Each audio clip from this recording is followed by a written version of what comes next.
சங்கர ஜெய ஜெயசங்கர நம்மாத்து பெரியவா channel subscribe பண்ணுங்க.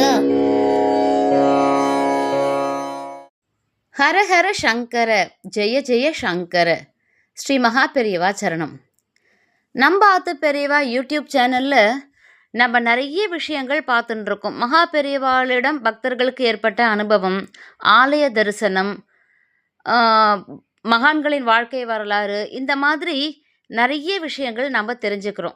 இன்னைக்கு ஒரு வித்தியாசமான ரொம்ப சுவாரஸ்யமான ஒரு விஷயத்தை தான் உங்களோட நான் பகிர்ந்துக்க போகிறேன். இந்த விஷயத்தை படிக்கும்போதே ஆரம்பிக்கும்போதே எனக்குள்ள ஒரு ஆர்வம் ரொம்ப அதிகமாச்சு. அது உங்கள் எல்லாரோடையும் ஷேர் பண்ணிக்கணும் அப்படின்றதுக்காக தான் இன்னைக்கு இந்த ஒரு பதிவு. நிறைய பேருக்கு இது தெரிஞ்ச விஷயமா கூட இருக்கலாம். ஆனால் எனக்கு தெரிஞ்ச இந்த சுவாரஸ்யமான விஷயத்தை உங்கள் கூட ஷேர் பண்ணிக்கிறேன். தசாவதார பெருமாள்களில் அழகன் யார்? அதாவது பகவான் கிருஷ்ணர் 10 அவதாரங்கள் எடுத்தார்.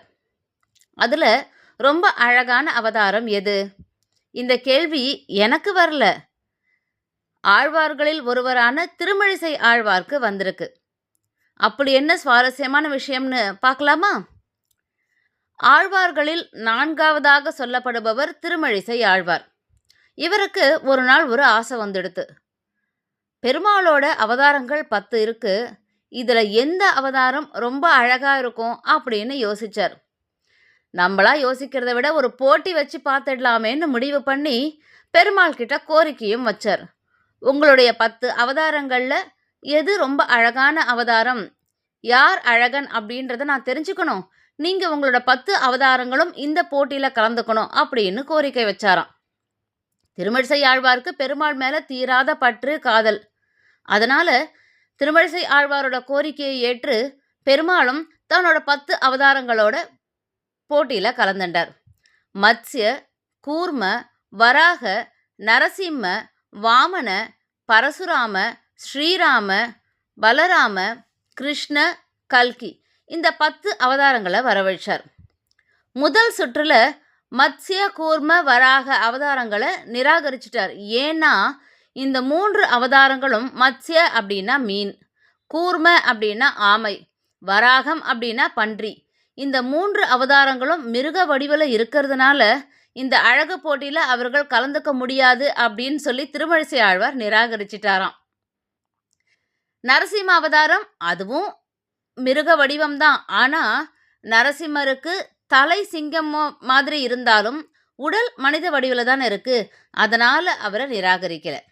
சரி, நரசிம்மரில் ஆரம்பித்து கல்கி வரை இருக்கும் 7 அவதாரங்களும் 2வது சுற்றுக்கு முன்னேறினான். இந்த 2வது சுற்றில் வாமனமூர்த்தி முதல்ல வந்தார். திருமழிசை ஆழ்வார் வாமன அவதாரத்துக்கிட்ட சொன்னாராம், மகாபலி கிட்ட சிறிய காலை காட்டி மூவடி நிலம் கேட்டு பெரிய காலால் மூவுலகையும் அளந்தவர் நீங்கள். அதனால இந்த போட்டியிலும் நீங்கள் உருவத்தை திடீரென மாற்றிக்கொள்ள வாய்ப்பு உண்டு. அதனால உங்களை நான் நிராகரிக்கிறேன் அப்படின்னு சொல்லி வாமனமூர்த்தியும் ரிஜெக்டட், அவரையும் நிராகரிச்சிட்டார்.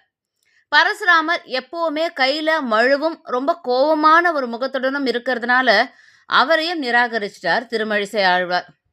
அடுத்ததா பலராமன், கண்ணன், இவா 2 பேரையும் பார்த்து ஒரே குடும்பத்தை சேர்ந்த 2 பேரும் போட்டியில் பங்கேற்கக்கூடாது, உங்கள் 2 பேரில் யாராவது ஒருத்தர் கலந்துக்குங்கோ அப்படின்னு சொன்னாராம் திருமழிசை ஆழ்வார்.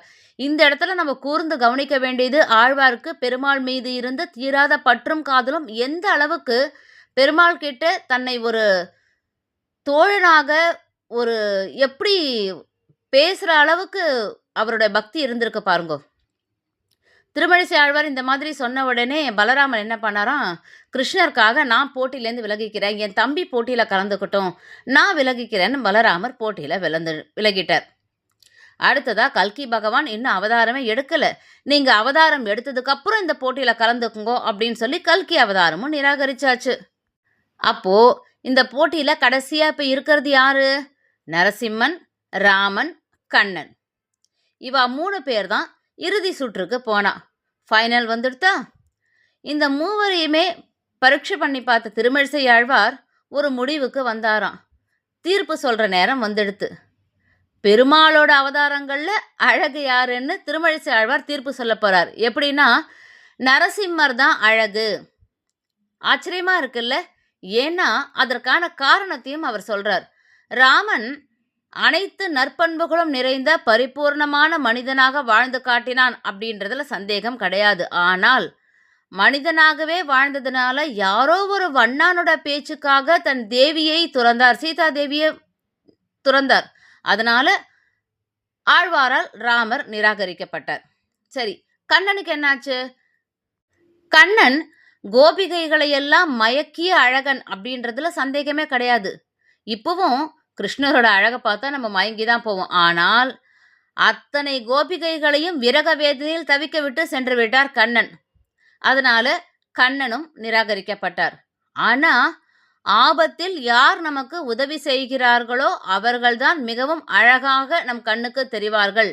பிரகலாதன் மாதிரி ரொம்ப உண்மையான பக்தர்கள் ஆபத்துல தவிக்கும் போது உடனே ஓடோடி வந்து காக்கக்கூடிய பெருமாள் நரசிம்மர். அதனால அவர்தான் அழகு அப்படின்னு தீர்ப்பு கூறினாராம் திருமழிசை ஆழ்வார்.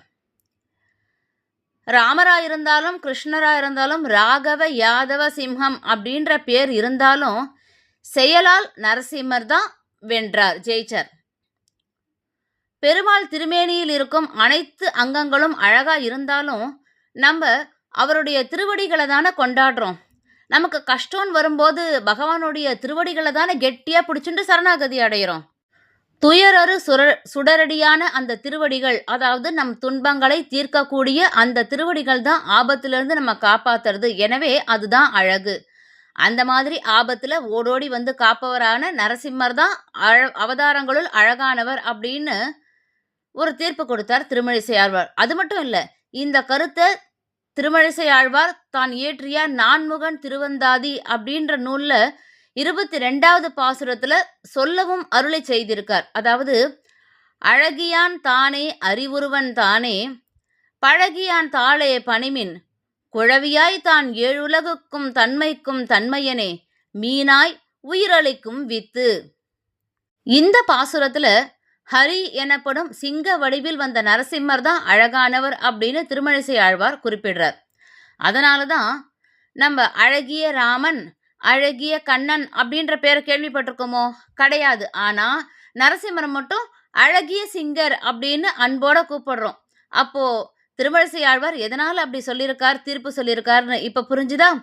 அத்தகைய அழகனாக விளங்குவதால் நரசிம்மருக்கு ஸ்ரீமான் அப்படின்ற திருநாமமும் ஏற்பட்டுள்ளது. ஸ்ரீமான் அப்படின்னா அழகானவன் அப்படின்னு அர்த்தம். மற்ற அனைத்து பெருமாள்களுக்கும் மகாலட்சுமி திருமார்புல தான் அமர்ந்திருப்பா. ஆனா நரசிம்மருக்கு மட்டும் ஏன் மடியில் அமர்ந்திருக்கா?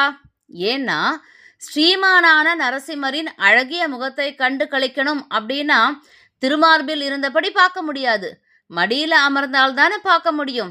அதனால தான் ஸ்ரீமானின் மடியில் ஸ்ரீதேவி தாயார் அழகாய் அமர்ந்திருந்து அவருடைய அழகை ஒவ்வொரு நடியும் கண்டு லயிக்கிறாள். இதுதான் திருமழிசை ஆழ்வார்க்கு ஏற்பட்ட ஒரு ஆசையும் பெருமாளின் அவதாரங்கள்ல யார் ரொம்ப அழகுன்னு அவர் கண்டுபிடிச்சு சொன்ன ஒரு தீர்ப்பும். ரொம்ப சுவாரஸ்யமான வித்தியாசமான ஒரு தகவல். இந்த சுவாரஸ்யத்தை உங்க எல்லாரோடையும் பகிர்ந்துன்றதுல ரொம்பவே சந்தோஷம். இந்த மாதிரி நிறைய விஷயங்களை நம்பாத்து பெரியவா சேனல் மூலமா தெரிஞ்சுக்கலாம். ஓம் ஸ்ரீ லக்ஷ்மி நரசிம்மாய நமக. ஹரஹர சங்கர ஜெய ஜெய சங்கர. ஸ்ரீ மகாபெரிவா சரணம்.